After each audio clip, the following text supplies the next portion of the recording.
ہمارے جتنے مارچ ہوئے پرامن ہوئے. ہم بارہا کہتے آئے ہیں کہ یہ پرامن ہمارا آئین اور قانون کے دائرے کے اندر ایسا ہوگا. تو انہوں نے لوگوں کو ڈرانے کی کوشش کی. سر آبویسلی آپ نے سنا انہوں نے کیا کہا.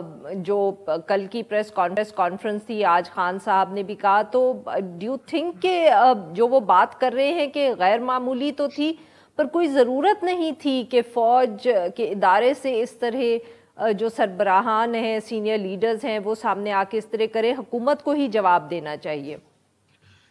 کوئی اس میں شک نہیں ہے. جبکہ ڈیفنس منسٹر موجود ہیں, انٹیریئر منسٹر موجود ہیں, سارے حکومتی بلکہ وزیر اعظم خود موجود ہیں, تو یہ بالکل کرنا چاہیے تھا. لیکن یہاں پر صورتحال بھی ایکسٹرا آرڈنری ہے عارفہ, اور جیسے آپ کے علم میں ہے کہ یہ بڑی انپریسیڈنٹڈ ایک ہم چیز دیکھ رہے ہیں پاکستان کی سیاہیں. اس سے پہلے بھی وزرائے اعظم نکالے گئے. بینظیر بھٹو صاحبہ کو 2 بار فارغ کیا گیا, نواز شریف صاحب کو 3 بار فارغ کیا گیا. مگر جس طرز سے عمران خان صاحب نے ڈائریکٹلی آرمی کو اور آرمی چیف کو وہ ٹارگیٹنگ کر رہے ہیں فرام مارچ, جو ہے اینڈ آف مارچ سے آج تک, وہ اس کی نظیر کم ہی ملتی ہے. نام تو انہوں نے کوشش کرتے وہ نہ لے, لیکن ان کے سارے فالوورز تو نام بھی لیتے ہیں. جو سوشل میڈیا پہ ان کی منظم کیمپین ہے پی ٹی آئی کے مختلف سیلز کی, اس میں بھی جنرل باجوہ کا نام لیا جاتا ہے. تو غالباً اس وجہ سے آرمی کی ٹاپ کمانڈ جو ہے وہ انہوں نے اس چیز کا ارادہ کیا کہ وہ ڈائریکٹلی آ کر سامنے بات کریں گے. دوسرا جو میسج ہے وہ ادارے کو بھی ہے, اندر جو رینک اینڈ فائل ہے جس کا کہ خان صاحب, اور اگر آپ کو یاد ہو شہباز گل صاحب نے بھی رینک اینڈ فائل کو کہا تھا کہ جی آپ اٹھ کھڑے ہو جائیں اور سینئر اپنے لیڈرشپ کی بات نہ مانیں, کیونکہ وہ نیکی اور بدی اور اچھائی اور برائی جو ریٹرک ہوتا ہے سارا, تو کچھ وہ بھی ایک اس میں ایلیمنٹ بالکل کلیئرلی موجود ہے. اور انہی رضا دو صاحب معاف کریے گا میں آپ کی بات یہاں کاٹ رہی ہوں. آپ یہ کہہ رہے ہیں کہ مطلب کہ ایک سیاسی لیڈر جو ہے اس کی جو گفتگو ہے اس کی وجہ سے فوج میں پریشانی ہے یا لیڈرشپ میں پریشانی ہے کہ ان کو لگا کہ ان کو آ کے جواب دینا چاہیے؟ جی بہت زیادہ بیک فٹ پہ ڈالا ہوا عمران خان صاحب نے, اس میں تو کوئی شک ہی نہیں ہے عارفہ. بیکاز اس کی وجہ یہ ہے, دیکھیے جو کلاس طبقاتی جو کمپوزیشن ہوتی ہے پاکستان آرمی کی, سول سروس کی, جوڈیشری کی جو کمپوزیشن ہے, جس طبقے کے لوگ اس میں جاتے ہیں, middle class, lower middle class, upper middle class, یہ ساری جو طبقات ہیں یہ اس وقت عمران خان صاحب کے پیچھے ہیں. نہ صرف پیچھے بلکہ ان کا جو بیانیہ ہے اس کو وہ ایبزارب کر چکے ہیں, اس کو وہ مانتے ہیں کہ سچ ہے. وہ یہ بہت سارے لوگ پاکستان میں, آپ کی بھی بات ہوتی ہوگی, وہ یہ سمجھتے ہیں کہ امریکی سازش ایک حقیقت ہے. وہ یہ سمجھتے ہیں کہ عمران خان کے ساتھ زیادتی کی ہے. وہ یہ سمجھتے ہیں کہ یہ سارے جو چور ڈاکو موجودہ رولنگ کولیشن میں ہیں یہ ٹھیک نہیں ہے ملک کے لیے, اور عمران خان ایماندار ہے, اور اس کو ایک ایماندار نیک آدمی کو نکال کر جو ہے چوروں ڈاکوؤں کو واپس لایا گیا ہے. یہ بیانیہ ہے نا, میں نہیں یہ کہہ رہا, آپ نہیں کہہ رہی, لیکن یہ عمران خان صاحب کا لب لباب ہے اس بیانیے کا. اس کو یہ طبقہ مانتا ہے. اب اسی طبقے کے افراد جو ہے وہ ریاستی اداروں میں بھی ہیں, عدلیہ میں آپ دیکھ لیجئے, سول سروس میں دیکھ لیجئے, ہمارے اپنی میڈیا انڈسٹری میں دیکھ لیجئے. میڈیا انڈسٹری جتنی سپلٹ ہوئی ہے یہ پچھلے 6 مہینے میں, آپ دیکھیں کہ بہت سارے ٹی وی چینلز جو کہ کھل کر ایک پارٹیزان رول پلے کر رہے ہیں عمران خان صاحب کی حمایت میں. Do you think that's significant, رضا صاحب, in the meantime کہ جس دن لانگ مارچ شروع ہوا ہے, ایک دن پہلے وہ پریس کانفرنس ہوئی, خان صاحب نے آج اس کا جواب دیا, مگر ساتھ ہی یہ بھی اطلاع آئی کہ ایف آئی اے نے شاہ محمود قریشی صاحب کو کال کر لیا ہے, وہ جو سائفر آڈیو لیک ہے اس حوالے سے. ڈو یو تھنک کہ فائنلی اب حکومت نے بھی فیصلہ کر لیا کہ وہ جو ایک ایشو ہے 6 مہینے سے ہم کہہ سکتے ہیں کہ اس کے اوپر کوئی خاص پروگرس نہیں ہوئی. شہباز شریف صاحب جب وزیر اعظم بنے تھے انہوں نے اسی وقت اناؤنس کیا تھا کہ وہ اس معاملے کو دیکھیں گے, but nothing happened on that. اب لانگ مارچ شروع ہوا ہے تو اس کا ذکر بھی آبویسلی ہوا, کل فوج نے بھی اس پہ تفصیل سے بات کی, آج ان کو کال بھی آ گئی ہے ایف آئی اے سے.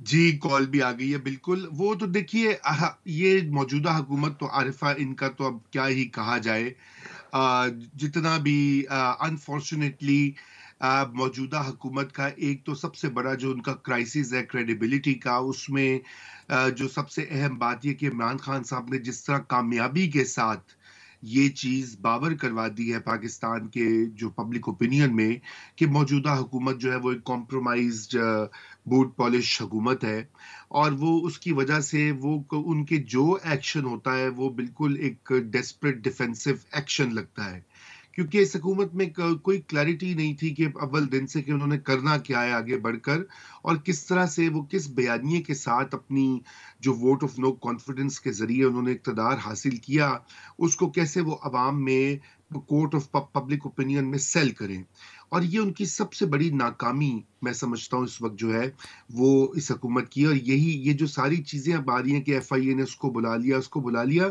یہ عمران خان نے جو اس وقت ایک ٹائیڈ ایک جو لہر انہوں نے بنائی ہوئی ہے اس کے سامنے یہ چیزیں بے معنی ہیں۔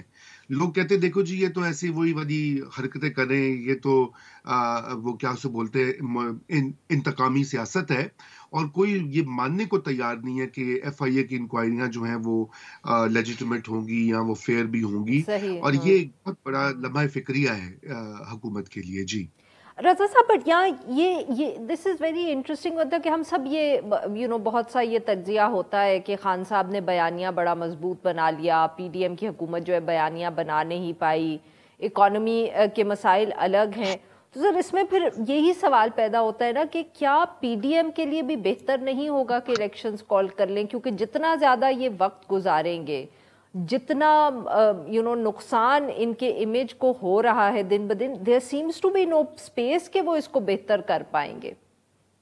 جی بالکل آپ نے درست کہا ہے، لیکن میں پہلے آپ کی جو پہلا حصہ سوال کا میں اس پہ ایڈریس کرتا ہوں۔ دیکھیے عارفہ، بات یہ ہے کہ عمران خان صاحب کے کمیونیکیشن سکلز اور کیرزما جو ہے وہ تو ویل نون ہے۔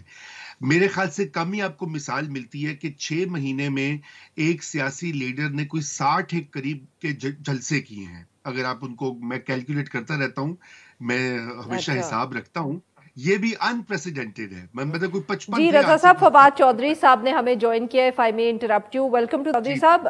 جی چودھری صاحب، آپ لوگوں کا پلان کیا ہے سر؟ آپ اسلام آباد پہنچ کے کتنے دنوں کا یہاں دھرنا دیں گے؟ کنسیڈرنگ کہ ریڈ زون بھی نہیں جا رہے، حکومت کو کیسے آپ دباؤ کے نیچے لائیں گے؟ یہ چیز جو ہے نا، یہ سیٹرڈے کو ہم بتائیں گے جب ہم پہنچ جائیں گے اسلام آباد۔ ابھی تو ہم لاہور سے نہیں نکل پائے، ابھی دیکھتے ہیں، اسلام آباد بڑا دور ہے، ابھی ہفتہ لگے گا انشاءاللہ۔ اچھا سر، جلدی سے یہ بتا دیجیے گا، آپ کی پہلے آواز نہیں آ رہی تھی، کہ جو اسٹیبلشمنٹ سے یہ کانفرنٹیشن کی طرف آپ بڑھے۔ اسٹیبلشمنٹ سے کوئی کنفرنٹیشن نہیں ہے، کچھ شخصیات کے ساتھ جو ہے وہ ہو سکتا ہے کہ پوائنٹ آف ویو جو درست نہ ہو، اور وہ پوائنٹ آف ویو جو ہے وہ چل رہا ہے، اس کے علاوہ جو ہے وہ کوئی پرابلم نہیں۔ سر تو یہ کیا بات ہوئی کہ اسٹیبلشمنٹ سے کوئی ٹینشن نہیں ہے، صرف شخصیات سے ہے؟ یہ آج تک یہ اس کو ہم کیسے انٹرپریٹ کریں؟ کچھ سر اس کی تشریح بھی تو کر دیں۔ تشریح ہے، وہ تو خان صاحب نے کر دی ہے اپنی جگہ کے اوپر۔ کچھ جو ایکشنز ہوئے ہیں، مطلب دیکھیے آپ بڑی سیدھی بات ہے، اگر آپ لوگوں کو اریسٹ کر کے ننگا کرنے کی حمایت کرتی ہیں تو پھر آپ کا پوائنٹ آف ویو ہم سے مختلف ہے، ہم تو اس کو نہیں جو ہے وہ جسٹیفائی کوئی کر سکتا ہے نا۔ اگر آپ لوگوں کو اٹھائیں، انہیں ننگا کریں، ان پہ تشدد کریں، کسٹوڈیل ٹارچر کریں گے، وہ انتہائی قابل اعتراض ہے، اور ظاہر ہے کہ وہ انسٹیٹیوشن کا تو معاملہ نہیں۔ چودھری صاحب، تو پھر کیا میں یہ سمجھوں اس سے کہ یہ آپ اب سمجھتے ہیں کہ اگر جو اب تبدیلی آنے لگی ہے وہ تبدیلی آ جائے گی تو جن لوگوں سے آپ کو اعتراض ہے وہ ہٹ جائیں گے، مگر دوسری طرف سنا ہے کہ آپ لوگ خود ایکسٹینشن آفر کر چکے ہیں، سو اب یہ ہم سمجھائیں کہ یا نہ تبدیلی کی تو بات ہی نہیں کر رہے ہیں۔ اچھا، جو موجودہ جو آرمی چیف ہیں یا جو بھی فوج کا ایک سسٹم ہے وہ خود اس کو ریکٹیفائی کرے، تبدیلی سے کیا تعلق ہے؟ کیا آرمی چیف نے سیکشن کیا؟ آپ کہنا چاہتی ہیں کہ یہ سب ہمارے خیال میں تو نہیں کیا۔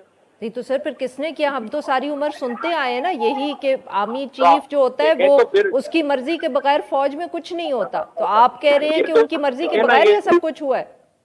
لیکن یہ تو اب آپ نے بات کی ہے نا، اب اس بات کے اوپر ہم یہی کہہ رہے ہیں اس پہ انویسٹیگیشن ہونی چاہیے۔ یور کامنٹ سر، اب جتنی بھی تھوڑی بات کی فواد چودھری صاحب نے، کیونکہ وہ لمبی بات کرتے نہیں ہیں اس لیے ان کی چھوٹی چھوٹی جوابات میں ہی کافی مواد ہوتا ہے۔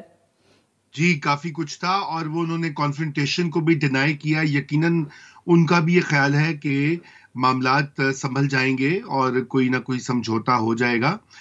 Let's see whether this actually happens or not. Arifa I think مسئلہ تو سیریس ہے. اس کی وجہ یہ ہے کہ ظاہری بات ہے کہ کل جیسے ہم پہلے بات کر رہے تھے، اس طرح ہوتا نہیں ہے کہ DGISI نے پاکستان میں کبھی بھی آگے پریس کانفرنسز نہیں کی، لیکن شاید وہ اس قدر دیوار سے لگے ہیں، اتنا وہ پش ہوئے. دیکھیں نا، آج بھی انہوں نے 2 ISI کے افسران جو ہیں سینئر، ان کا نام لے کر ابھی خان صاحب نے ان کو بھی پبلک ڈومین میں لے آئے ہیں.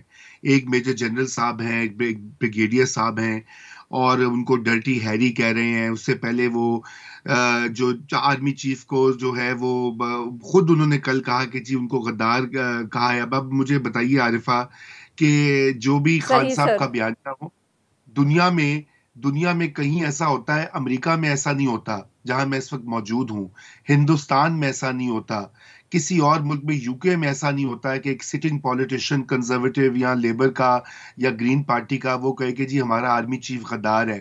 مطلب کمال کی بات ہے نا. وہاں پھر نہیں سر، وہاں تو ویسے فوج کا ایک رول بھی تو مختلف ہوتا ہے نا. ہمیں کانٹیکسٹ کو بھی we have to keep it in mind. But معاف کریے گا سر، میں نے آپ کی بات کاٹی. بات کریں گے ایک بہت میجر جو ڈیولپمنٹ ہے سوشل میڈیا کی دنیا میں، اور وہ یہ ہے کہ سوشل میڈیا کا جو یہ پلیٹ فارم ہے ٹویٹر، اس کی ملکیت میں تبدیلی ہوئی ہے. اور اسی حوالے سے اب بات یہ ہو رہی ہے کہ کیا اس سے ٹویٹر کا جو ایک پلیٹ فارم ہے اس میں بھی بہت بڑی کوئی ایڈیٹوریل تبدیلیاں آئیں گی جو ہم دیکھیں گے.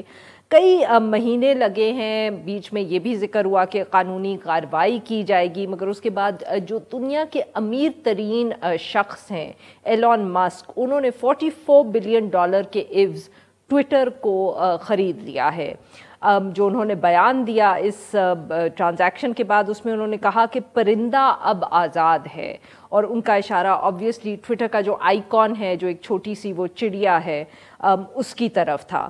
ایلن ماسک کا یہ بھی کہنا ہے کہ جو ٹویٹر کی ایڈیٹوریل پالیسی ہے وہ تبدیل ہوگی. جو تشدد کا ایک رجحان ہے اس پہ بھی اس کو روکا جائے گا، لوگوں کو مگر سپیس بھی دی جائے گی. کچھ لوگ ابھی سے یہ ذکر کر رہے ہیں کہ شاید جو سابق پریزیڈنٹ ٹرمپ ہیں جن کو بین کیا گیا تھا ٹویٹر سے، ان کی واپسی بھی ہو سکتی ہے. اس بہت اہم ڈیولپمنٹ پہ بات کرنے کے لیے آج ہمارے ساتھ رضا رومی صاحب تو موجود ہی ہیں، وہ ہمیں شروع سے انہوں نے جوائن کیا ہوا ہے، مگر ہمارے ساتھ اب اسامہ خلجی صاحب بھی ہیں، ڈیجیٹل رائٹس ایکٹیوسٹ. ہم ان دونوں سے بات کریں گے اس پہ. اسامہ صاحب، آپ سے گفتگو کا آغاز کریں گے. بہت میجر ڈیولپمنٹ ہے، آپ اس کو کس طرح دیکھ رہے ہیں؟ Are you expecting major changes? کیا آپ بہت بڑی تبدیلیاں دیکھ رہے ہیں ٹویٹر کے پلیٹ فارم پہ، جس طرح ہم اس کو استعمال کر پائیں گے؟ جی بالکل. جیسے ہی ہم نے دیکھا ہے، جیسے ہی آج ایلون مسک نے جب چارج لیا ہے تو انہوں نے اپنے CEO، اپنے جو لیگل ہیڈ تھے اور جو فائنانس کے ہیڈ تھے، ان سب کو جو ہے ان کی نوکری سے ہٹا دیا ہے. تو یہ ایک بہت بڑا جھٹکا لگا ہے پوری سوشل میڈیا کی دنیا میں، خیر دنیا میں، کیونکہ ٹویٹر کی اتنی اہمیت زیادہ ہو گئی ہے سیاسی گفتگو میں. اور اس میں ہمیں یہی نظر آتا ہے کہ وہ کہہ رہے ہیں کہ وہ چاہتے ہیں کہ آزادی رائے جو ہے اس پلیٹ فارم پہ وہ زیادہ ہو. تو اس کا یہ مطلب ہے کہ جو ماڈریشن ہوتی ہے، جس میں ہم دیکھتے ہیں کہ کچھ لوگوں کے اکاؤنٹ جو ہے ہٹ جاتے ہیں، یا کچھ ان کا ٹویٹس جو ہے وہ نئی ڈیلیٹ ہو جاتی ہیں، یا ہیش ٹیگ ہٹ جاتے ہیں، شاید وہ جو ہے کم ہونا شروع ہو جائے. اور جہاں تک پاکستان کی بات ہے، تو پاکستان میں ہم دیکھا تھا کہ پہلے سے ہی ٹویٹر جو ہے ماڈریشن اتنی نہیں کرتی تھی. ان کے نہ تو اتنے ریسورسز ایلوکیٹڈ تھے پاکستان کے لیے، اور ان کے لیے ایک امپورٹنٹ بھی نہیں تھی یہ مارکیٹ. تو شاید ہم دیکھیں کہ آگے اور بھی کم توجہ پاکستان کی طرف اور ماڈریشن کی طرف آ جائے، اور اس میں کافی جو ہے خطرات ہو سکتے ہیں.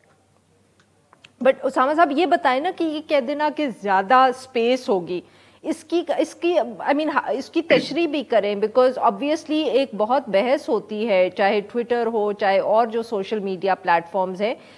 کچھ لوگوں کا اگر یہ خیال ہے کہ بہت زیادہ آزادی ہے، کچھ لوگوں کا خیال ہے آزادی کافی نہیں ہے، کچھ لوگوں کا خیال ہے کہ زیادہ ریگولیشنز ہونی چاہیے. سو زیادہ آزادی سے مراد کیا ہے؟ کہ جو ہیٹ سپیچ ہے اس کو زیادہ فروغ ملے گا، یا what exactly are we headed for? دیکھیں سب سے پہلے تو جس طرح آپ نے شروع میں ہمیں بتایا کہ جس طرح ڈونلڈ ٹرمپ ہیں، کنگنا رناوٹ ہیں، اس طرح کچھ کنٹروورشل فگرز جن کو جو ہے پرماننٹلی بین کیا گیا تھا ٹویٹر سے، تو شاید ان کے اکاؤنٹ جو ہے دوبارہ سے کھل جائے. تو یہ ایک بہت بڑا ڈیسیجن اور بہت بڑی ڈبیٹ اس پہ چلی تھی کہ کیا آپ ہمیشہ کے لیے کسی سیاسی طور پہ جو ایک بہت ضروری اور اہم شخصیات ہوں، کیا ان کو ہمیشہ کے لیے آپ سوشل میڈیا سے ہٹا سکتے ہیں کیونکہ انہوں نے کچھ 2-3 بار جو ہے وائلنٹ سپیچ اور بہت زیادہ ہیٹ سپیچ استعمال کی. تو یہ ایک بہت بڑی چینج آئے گی. دوسری بڑی چینج اس میں یہ آئے گی کہ یہ لوگ کہتے ہیں کہ بہت زیادہ مواد جس کو ہیٹ سپیچ کہا جاتا ہے، ہیٹ سپیچ کے نام پہ اس کو ہٹایا جاتا ہے. امریکہ میں اس میں بہت بڑی ڈبیٹ چلی ہے جب سے خاص کر ڈونلڈ ٹرمپ آئے ہیں کہ جو ان کے ریپبلکنز ہیں اور جو ڈیموکریٹس ہیں، جو لبرل اور کنزرویٹو، جو دو اینڈز پہ جو لوگ ہیں، صحیح، وہ ان کی طرف سے وہ ڈویژن بہت زیادہ بڑھ گئے تھے اور یہ کہا جا رہا تھا کہ ٹویٹر جو ہے اسامہ صاحب if I can just کو interrupt ٹارگٹ you کر here، رضا صاحب کو بھی گفتگو میں شامل کریں. جی رضا صاحب، ویری کوئکلی سے بریک پہ جانے سے پہلے your views on this major development. جی بہت بڑی. آپ کو پتا ہے کہ ایک تو ایلون مسک جو ہیں وہ خود سے ایک کنٹروورشل کیریکٹر ہیں، بہرحال وہ اس کی طرف چھوڑ دیتے ہیں. اصل مسئلہ یہ ہے کہ یہ بگ ٹیکنالوجی یا بگ ٹیک جسے کہا جاتا ہے، یہ اب دنیا کے امیر ترین لوگوں کے ہاتھوں میں آ چکا ہے. یہ سارے بلینئرز ہیں، چاہے فیس بک ہو، ٹویٹر ہو. اور یہ اس کا جو نقصان سب سے بڑا یہ ہوتا ہے کہ چونکہ یہ سوشل نیٹ ورکنگ کے پلیٹ فارمز ہیں، چونکہ یہاں پہ عوام کی آواز جاتی ہے، تو ان لوگوں کی جو اونرز کی جو پالیسیز ہوتی ہیں وہ افیکٹ کرتی ہیں پبلک ڈبیٹ کو، پبلک انگیجمنٹ کو اور فریڈم آف اسپیچ کو. اور یہی وجہ ہے کہ اور ہیٹ سپیچ کو بھی. اس وقت دنیا میں سب سے بڑا مسئلہ جو ہے صرف پاکستان میں نہیں بلکہ دنیا بھر میں وہ ڈس انفارمیشن کا جو سلسلہ جس کو بگ ٹیک جو ہے اس نے خبا دی ہے. پاکستان میں بھی آپ دیکھ لیجئے کہ اس وقت ہم پروگرام کے پہلے حصے میں بیانیوں کی بات کر رہے تھے، تو پاکستان میں وہ کہاں سے پھیلا ہے؟ واٹس ایپ اور فیس بک اور ان پلیٹ فارمز کے ذریعے لوگوں کو اتنا گمراہ کیا گیا ہے، اتنی غلط انفارمیشن دی گئی ہے دنیا بھر میں. آپ دیکھ لیجئے ہندوستان میں تو یہ مودی کی جو پارٹی ہے بی جے پی، ان کا تو فیس بک کے ساتھ گٹھ جوڑ جو ہے وہ پبلک لائٹ میں آیا ہے. میانمار میں بھی آپ نے دیکھا کہ روہنگیا کے خلاف پوری مہم چلی ہے. شری لنکا میں جب مائنورٹیز پر اٹیکس ہوئے تو وہاں بھی بہت زیادہ رول سوشل میڈیا کا تھا. تو اس حوالے سے یہ اب ایک چیلنج ہے کہ اس کو کیسے ایلون مسک لے کے جائیں گے. اسامہ صاحب، obviously ایڈیٹوریل پالیسی کا ذکر ہوتا ہے، ہیٹ سپیچ کا ذکر ہوتا ہے، بٹ سر ساتھ میں یہ بھی تنقید آتی ہے، اور یہ سب سوشل میڈیا پلیٹ فارمز پہ ہے، کہ کیونکہ یہ پرائیویٹ کمپنیز ہیں تو ان کا جب یہ کوئی فیصلہ کرتے ہیں، کوئی ایڈیٹوریل پالیسی بھی بناتے ہیں، تو اس پہ کوئی ٹرانسپیرنسی نہیں ہوتی. یہ ان کے اپنے فیصلے ہیں کہ ہیٹ سپیچ کیا ہے اور کیا نہیں ہے، کس نے ریڈ لائن کراس کی ہے نہیں کی ہے، پتہ ہمیں ان کے بارے میں بھی زیادہ نہیں چلتا. جی اصل میں ان کے جو کمیونٹی سٹینڈرڈ یا رولز کہا جاتا ہے، ان کے کافی بڑا پروسیس ہوتا ہے. اور جب سے یہ بنے، ٹویٹر تقریباً 16 سال پرانی کمپنی ہے، تو ان کا ایک پروسیس چلا ہے. اس میں جو ہے یہ انٹرنیشنل ہیومن رائٹس لا جو ہوتا ہے، جس طرح ہو گیا ICCPR اور UN declaration on human rights, اس کو مد نظر رکھ کے اس کے جو پرنسپلز ہیں ان کو اپلائی کر کے کمیونٹی سٹینڈرڈز بناتے ہیں. اور پھر ان کے جو ہے مختلف انٹریکشنز ہوتے ہیں پوری دنیا میں، جن کے ان کے ریپرزینٹیٹیوز ہیں، سول سوسائٹی ہے، لائرز ہیں، اکیڈیمکس ہیں، ان کے ساتھ یہ لوگ پھر انٹریکشنز کرتے ہیں اور ان کا فیڈ بیک لے کے پھر یہ رولز وغیرہ بنتے ہیں. اس میں مسئلہ یہ آ رہا ہے کیونکہ ٹویٹر پہ یہ اتنا بڑا پروسیس چل چکا ہے، یہ سارے رولز بن چکے ہیں، اور جو لیٹلی پچھلے سال بلکہ اسی سال انہوں نے جو رپورٹنگ میکنزم ہے اس کو بہت زیادہ آسان بنا دیا ہے. تو ہماری تنظیم اور ہم بھی ان کے ساتھ ان کو جو ہے فیڈ بیک دیتے رہتے ہیں، اور ہم نے دیکھا تھا کہ جو فیڈ بیک میکنزم تھا وہ ابھی انہوں نے بہت زیادہ یوزر فرینڈلی بنا لیا تھا، جو کرنٹ ٹیم تھی ٹویٹر کی، جن کو ہٹایا گیا ہے. لیکن اس میں مسئلہ یہ آتا ہے کہ ان کی لوکل لینگویج جو ماڈریشن ہے، خاص کر اگر آپ دیکھیں اردو، پنجابی، ہندی، پشتو، سندھی، ان ساری زبانوں میں اس میں ماڈریشن جو ہے زیادہ اچھی نہیں ہے، اس میں زیادہ ریسورسز بھی نہیں ہے، اور ان کو اکثر جو ہے جو لوکل کانٹیکسٹ ہوتا ہے کہ آپ ہیٹ اسپیچ کو کس طرح ڈیفائن کرتے ہیں، اس میں مسئلہ آتا ہے۔ ٹھیک ہے رضا صاحب، آپ بھی شاید غالباً اسی کا اشارہ کر رہے تھے جب آپ نے پچھلی دفعہ ذکر کیا کہ جو بڑے ممالک ہوتے ہیں، طاقتور ممالک ہوتے ہیں، ان کے لیے کمیونٹی گائیڈ لائنز جو ہیں جس طرح بھی امپلیمنٹ ہوتی ہیں وہ ذرا فرق ہوتی ہیں، جو کمزور طبقے ہوں یا کمزور ممالک ہوں ان کے اندر ہم اس کو ایک مختلف طریقے سے امپلیمنٹ ہوتا ہوا دیکھتے ہیں۔ جی بالکل، یہ تو ایک بڑا کلیئر ان پلیٹ فارمز کا مسئلہ ہے کہ یہاں پہ کانٹینٹ ماڈریشن کی اسامہ بالکل صحیح بات کریں کہ یہ لوکل لینگویج کا تو بہت کمزور سلسلہ ہے۔ ہندوستان میں تو پھر تھوڑا بہت انہوں نے کچھ اس کے اوپر توجہ دیتے ہیں کیونکہ مارکیٹ سائز بڑا ہے، اب وگرنہ پاکستان جیسے ممالک میں تو بالکل بھی نہیں ہے۔ یہی وجہ ہے کہ آپ دیکھ سکتی ہیں کہ کس قدر تشدد بھی پروموٹ ہوتا رہا ہے سوشل میڈیا پر، ہیٹ سپیچ بھی ہوتی رہی ہے، اور سب سے زیادہ بات یہ کہ فالس انفارمیشن جو کہ بہت ڈیمیجنگ ہوتی ہے، نہ صرف یہ کہ عوام کے لیے بلکہ ملک کی کئی سلامتی کے معاملات جو ہیں وہ بھی کمپرومائز ہوتے ہیں، تو یہ اب دیکھنا پڑے گا۔ لیکن جو ایک اور جو مسئلہ کل ہوا، کل آپ کو پتا کہ مسک نے آتے ہی 4 جو ٹاپ افسر ہیں ٹویٹر کے ان کو فارغ کر دیا، سی ای او کو بھی، اور جو ان کی لیگل ایڈوائزر ہیں اس کے چیف سی ایف او کو بھی، ان سب کو کہا گیا کہ جی فوراً آپ بلڈنگ سے نکل جائیں۔ جو ہی وہ ڈیل ہوئی، اور ان میں وہ اٹرنی بھی شامل ہیں، وہ انڈین امریکن ہیں جنہوں نے ٹرمپ کے اوپر پابندی لگائی تھی ٹویٹر پر، کیونکہ ٹرمپ بھی جھوٹ کی وہاں پہ انہوں نے جو ہے وہ انتہا کی ہوئی تھی۔ اور اب بہت سے لوگوں کا یہ کہنا ہے کہ کیا ٹرمپ کو دوبارہ جگہ مل جائے گی، اور امریکہ کے حساب سے تو دیکھیے یہاں پر تو ایک بہت بڑا بالکل صحیح سر، جی میں ایک بہت سیریس کرائسس ہے امریکہ میں، وہ یہ کہ یہاں پہ دائیں بازو کے سفید فام انتہا پسند جو تشدد پھیلاتے ہیں، کوئی 80-90 کے قریب گروپس ہیں، وہ سارے سوشل میڈیا کے اوپر یہاں پر وہ تشدد ایکٹیو ہے۔ بہت بہت شکریہ ہمارے 2 مہمانوں، انہوں نے ہمارے لیے وقت نکالا۔ ناظرین آج کے لیے بس اتنا ہی۔ Now we will be back on Monday.